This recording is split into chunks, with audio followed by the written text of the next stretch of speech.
शादी के जोड़े में नीलू ससुराल में अपना पहला कदम रखी रही थी कि उसकी सास शशिकला ने उससे कहा, बहू जल्दी पैर रख और सीधा रसोई में जा, घर के मेहमानों के लिए चाय बना ला। नीलू को शशिकला की ये बात बहुत बुरी लगी। उसके ससुर विनोद ने भी शशिकला को टोका, अरे रमेश की माँ, ये तुम क्या कह रही हो? अभी तो बहू ने ठीक तरह से घर को देखा भी नहीं। नीलू के पति रमेश ने भी अपनी माँ की बातों का विरोध किया और कहा, माँ अभी तो नीलू के हाथों की मेहंदी भी नहीं उतरी और तुम इसे चाय बनाने के लिए कह रही हो? घर में कितने सारे मेहमान आए हुए हैं। बेचारी शशिकला ने कभी इतने सारे लोगों के लिए एक साथ चाय भी नहीं बनाई होगी। तुम चाय हलवाई से भी तो बनवा सकती हो। तुम दोनों चुप रहो, मेरे काम में टांग मत अड़ाओ। मुझे पता है किससे क्या करवाना है। एक तो दहेज के नाम पर खाली हाथ आ गई, ऊपर से महारानी बनकर मेरे सर पर बैठेगी क्या? चाय तो इसे ही बनानी पड़ेगी। कोई बात नहीं माँ जी, मैं सबके लिए चाय बना दूंगी। नीलू ने जैसे ही घर में प्रवेश किया, शशिकला उसे रसोई में ले गई। देख, ये है रसोई घर। अब तक मैंने इसे संभाला है, आज से इसे तुझे ही संभालना है। अब चल शुरू हो जा। नीलू शादी के जोड़े में ही बड़े से पतीले में सबके लिए चाय बनाने लगी। चाय बनाने के बाद उसने सबको चाय परोसी। सबको चाय देने के बाद वो अपने और रमेश के लिए चाय लेकर अपने कमरे में आ गई। मुझे माफ कर दो नीलू, माँ ने आते ही तुमसे काम करवाना शुरू कर दिया। कोई बात नहीं, आखिर 2 दिन के बाद मुझे ही तो सब कुछ करना था ना, तो आज से ही सही। आप परेशान मत हो, हम दोनों साथ मिलकर गर्मा गर्म चाय पियेंगे। रमेश और नीलू चाय पीने लगे। नीलू ने चाय का पहला घूंटी पिया था कि उसे उसकी सास शशिकला की जोर से चीखने की आवाज आई। अरे ये तो माँ जी की आवाज है, क्या हुआ माँ जी को? नीलू और रमेश दोनों दौड़कर शशिकला के कमरे की तरफ भागे। वहां उन्होंने देखा कि शशिकला बुरी तरह से डरी हुई थी। डर के मारे उसके चेहरे से पसीना टपक रहा था। क्या हुआ माँ जी, आपने भूत देख लिया क्या? माँ क्या बात है, तुमने फिर से छिपकली देख ली क्या? छिपकली? हाँ नीलू, माँ को छिपकली से बहुत डर लगता है। रमेश ने शशिकला से कहा। बताओ माँ, कहाँ है छिपकली? शशिकला ने उंगली से दीवार की तरफ इशारा किया। वो डर के मारे कुछ बोल नहीं पा रही थी। नीलू और रमेश ने देखा कि दीवार पर एक बड़ी सी छिपकली थी। नीलू ने हंसते हुए कहा, ये छिपकली आपका क्या बिगाड़ लेगी? छोटी सी छिपकली तो है, कोई डायनासोर थोड़ी है ना। नीलू ये मजाक का वक्त नहीं है, माँ को छिपकली से फोबिया है। रमेश और नीलू बात ही कर रहे थे कि तभी शशिकला डर के मारे बेहोश होकर गिर पड़ी। माँ माँ, होश में आओ माँ, छिपकली भाग गई है। रमेश पानी के छींटे मारकर शशिकला को होश में लेकर आया। इसी बीच नीलू ने छिपकली को अपने हाथ से उठाकर खिड़की के बाहर फेंक दिया। नीलू को छिपकली से बिल्कुल भी डर नहीं लगता था। थोड़ी देर के बाद शशिकला को होश आ गया। छिपकली कहाँ गई? तुम डरो मत माँ, नीलू ने छिपकली को घर से बाहर भगा दिया है। अब घर में छिपकली नहीं है, तुम आराम करो। काफी समझाने के बाद शशिकला का डर खत्म हुआ और वो नॉर्मल हुई। शशिकला अपने कमरे में आराम करने लगी।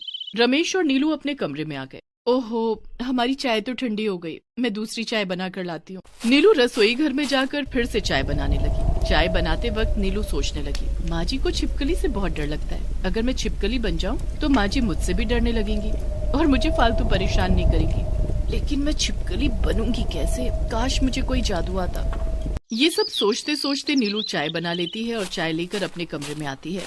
रमेश और नीलू साथ मिलकर चाय पीने लगते हैं। थोड़ी देर के बाद नीलू की मुंह दिखाई की रस्म शुरू हो जाती है। सारे रिश्तेदार नीलू की मुंह दिखाई करते हैं और बदले में उसे तोहफे देते हैं। मुंह दिखाई की रस्म खत्म होने के बाद नीलू बहू, खाना बनाकर सभी रिश्तेदारों को खाना खिला दे और खुद भी खाना खाकर जल्दी सो जा। कल सुबह सारे रिश्तेदारों की विदाई होगी। सबके लिए सुबह उठकर तुझे खीर पूरी बनानी है। बेचारी नीलू शादी के पहले दिन ही सभी रिश्तेदारों को खाना बनाकर खिलाने लगी, लेकिन शशिकला ने उस पर भी नीलू को खरी खोटी सुना दी। तुझे तेरी माँ ने खाना बनाना नहीं सिखाया क्या? दाल ऐसे बनती है, न इसमें हींग का तड़का लगाया है और न लहसुन का, और सब्जी में तो कोई स्वाद है ही नहीं। ऐसा खाना तो किसी को भी अच्छा ना लगे। सारे रिश्तेदारों के सामने मेरी नाक कटवा दे।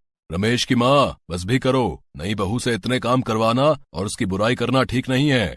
आप चुप रहो जी, मुझे क्या करना चाहिए और क्या नहीं मुझे पता है। नीलू बहू, तू जाकर सारे बर्तन धो दे। नीलू ने सारे बर्तन धोए और उसके बाद खुद खाना खाया। काफी देर हो चुकी थी।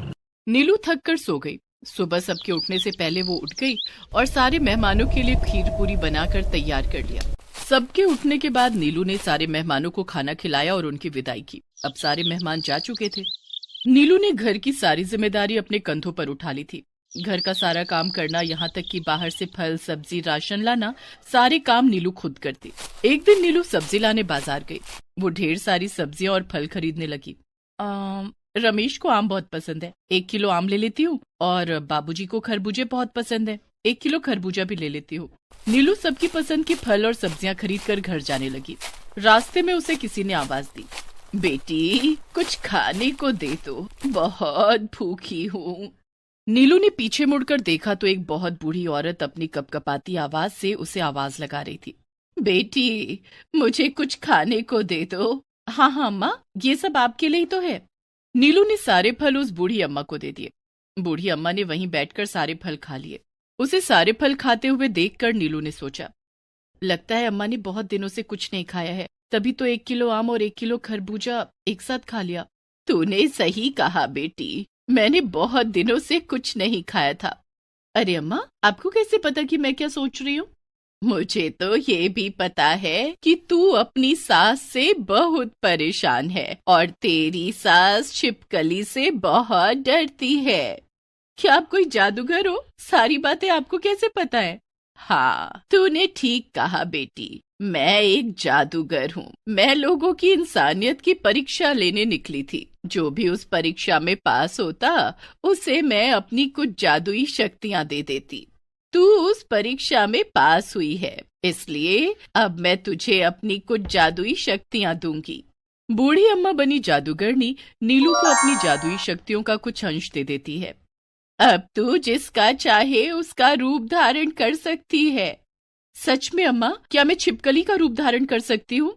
हाँ, तू छिपकली बन सकती है और अपनी सास को डराकर काबू में कर सकती है। लेकिन तुझे छिपकली बनने से पहले अपने मन में 3 बार सोचना होगा कि मैं एक छिपकली हूँ।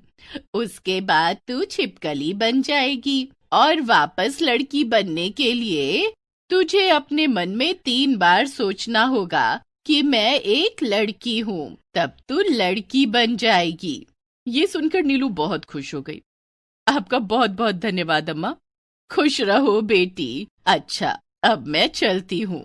नीलू भी अपने घर आ गई। उस दिन नीलू को घर आने में बहुत देर हो गई थी। शशिकला बहुत गुस्से में थी। कहाँ मर गई थी तू? हैं? तुझे पता है ना शाम हो चुकी है। मुझे शाम की चाय नहीं मिलती तो मेरे सर में दर्द हो जाता है। एक दिन खुद ही चाय बनाकर पी लेती तो कौन सा पहाड़ टूट जाता। उस दिन नीलू ने शशिकला को पहली बार जवाब दिया था, जिसे शशिकला सहन नहीं कर पाई और वो एक मोटे डंडे से नीलू की पिटाई करने लगी। तभी नीलू ने अपने मन में 3 बार सोचा, मैं एक छिपकली हूँ, मैं एक छिपकली हूँ, मैं एक छिपकली हूँ। नीलू के 3 बार ऐसा सोचते ही वह छिपकली बन गई और शशिकला का डंडा जमीन से जा टकराया। शशिकला ने जैसे ही अपने सामने एक मोटी और बड़ी सी छिपकली देखी, उसकी जोर से चीख निकल गई। उस वक्त घर में शशिकला और नीलू के अलावा कोई नहीं था। अपने सामने छिपकली को देखकर शशिकला बुरी तरह से डर गई।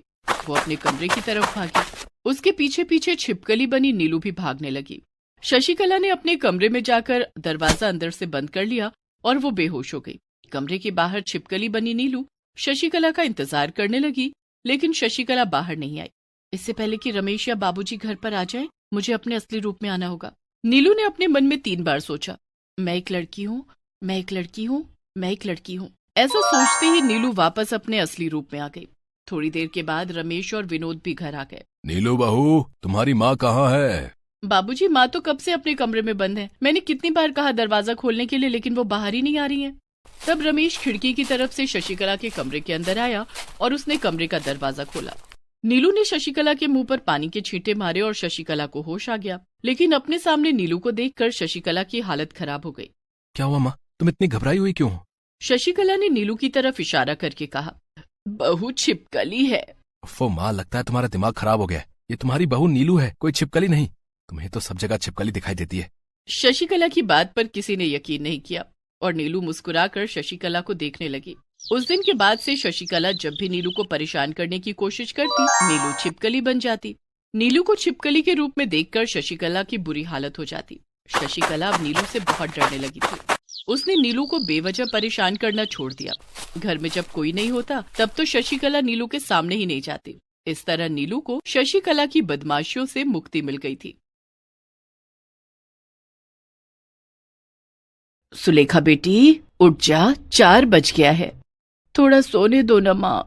नहीं बेटी, ससुराल जाके सुबह के 4 बजे ही उठना पड़ेगा, तब क्या करेगी? उठ जा बेटी और जल्दी से घर की सफाई कर, उसके बाद नाश्ता बना। सुलेखा उठ जाती है और चुपचाप अपनी माँ की बात मानती है। ऐसे ही दिन बीतता रहता है और एक दिन सुलेखा के लिए शहर से एक रिश्ता आता है। लड़के का नाम शुभम है। शुभम और उसकी माँ अपर्णा सुलेखा को देखने के लिए आते हैं और सुलेखा को देखते ही वो लोग पसंद कर लेते हैं। हमें सुलेखा बहुत पसंद है, हम उसे अपने घर की बहू बनाना चाहते हैं। ये तो हमारे लिए बड़ी सौभाग्य की बात है। रिश्ता फाइनल हो जाता है। बिमला सुलेखा से कहती है, सुलेखा बेटी, जरूर पिछले जन्म में तूने कोई अच्छा काम किया था, इसीलिए आज तेरी शादी शहर में बड़े घर में हो रही है। हाँ माँ, मैं बहुत सौभाग्यशाली हूँ। ससुराल का पहला दिन बहुत महत्वपूर्ण होता है बेटी, पहले दिन ही सबका मन जीत लेना होगा तुझे। हाँ माँ, मैं सबको खुश कर दूंगी। 1 महीने बाद सुलेखा की शादी हो गई। सुलेखा ससुराल चली गई। पहली रात को वो अलार्म लगा के सो गई। अगले दिन वो 4 बजे उठ गई और घर साफ करने लगी। ससुराल आने से पहले बिमला ने सुलेखा से कहा था, बेटी सुबह सुबह उठ के अपनी सास और ससुर को चाय बनाकर पिलाना, ये एक बहू का फर्ज होता है। इसीलिए घर साफ करने के बाद सुबह के 4:30 बजे चाय बनाकर अपने सास ससुर के कमरे में गई। वो दोनों तब सो रहे थे। माँ जी और पिताजी तो सो रहे हैं, अब क्या करूं, उन्हें बुलाऊं क्या? बहुत सोचने के बाद सुलेखा ने दोनों को बुलाया। माँ जी, पिताजी उठ जाइए, मैं आप दोनों के लिए चाय बनाकर लाई हूं। ये सुनकर दोनों उठ गए। उसकी सास अपर्णा ने परेशान होकर कहा, क्या बात है बहू, अभी तो अंधेरा है, इतनी जल्दी क्यों चाय लाई हो? वो मेरी माँ ने कहा था सुबह 4 बजे उठकर आपको चाय पिलाने के लिए। ओहो, ये तुम्हारा गांव है क्या? ये शहर है और शहर के लोग इतनी जल्दी नहीं उठते। हम सुबह 8 बजे तक सोते हैं, तुम भी सो जाओ और हमें भी सोने दो। ये बोलकर दोनों सो गए। सुलेखा अपने ही मन में सोचने लगी, गांव और शहर में कितना अंतर है, मैं फालतू में चाय बनाकर ले आई। सुलेखा भी सो गई। सुबह के 8 बज गए और घर के सभी लोग उठ गए। उसके पति शुभम ने कहा, सुलेखा जल्दी से नाश्ता लगा दो, बहुत भूख लगी है। सुलेखा रसोई में गई।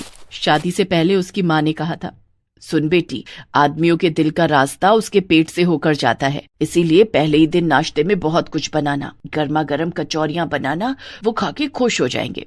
सुलेखा ने कचौरी बनाई और खाने की टेबल पर लाकर रख दिया। अरे ये क्या बनाई हो? क्यों माँ, कचौरी बनाई हो? अरे सत्यानाश, हमें सुबह सुबह तेल में तली हुई चीजें खिलाकर मारोगी क्या? बहू, हम शहर में सुबह सुबह ये सब नहीं खाते हैं। हाँ, हम तो bread toast, omelette, fruit juice ये सब खाते हैं, वो सब बनाकर लाओ ना। तुम्हें तो शहर के कायदे कानून कुछ भी नहीं पता है, घर से सीख कर नहीं आई हो क्या? ये सुनकर सुलेखा को बहुत दुख हुआ। उसने अपने ही मन में सोचा, मेरी माँ ने मुझे जो कुछ भी सिखाया है वो सब गलत है क्या? इन लोगों को मेरा काम तो पसंद ही नहीं आ रहा है। सुलेखा रसोई में चली गई।